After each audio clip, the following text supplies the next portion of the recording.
In this video, I want to get you thinking about the act of reading in a new way. I want you to think about reading like an interview. Don't look at it like you're reading a book.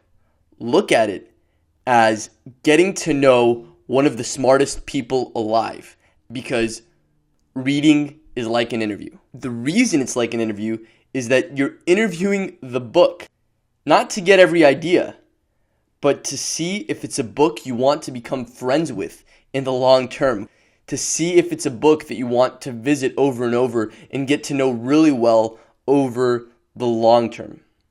So instead of having this mindset of, okay, I'm going to sit down and read for 10 hours to make sure I get every single little point out of this book, forget about that. Don't tell the book, supposedly, give me everything you have.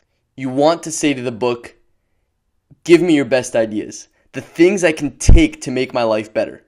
Let me take these things and reflect on them.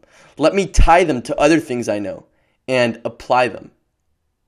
If they have a deep effect on me, if they really stimulate my mind, then we'll become good friends and spend a lot of time together in the future. Because you go through a book to get good ideas you can apply and to stimulate your mind. But most importantly, you go through a book to determine if it's one of those books that has such a deep impact on you that you'll want to come back to it again and again. So the pressure is off. The point isn't to get everything out of the book. The point is to determine if it's one of those books you want to ingrain so deeply into your mind that it becomes a part of you. Because you'll get a lot out of almost every book you read the first time. But the few amazing books you read over and over and become part of who you are the ones that'll add the most value and change your life.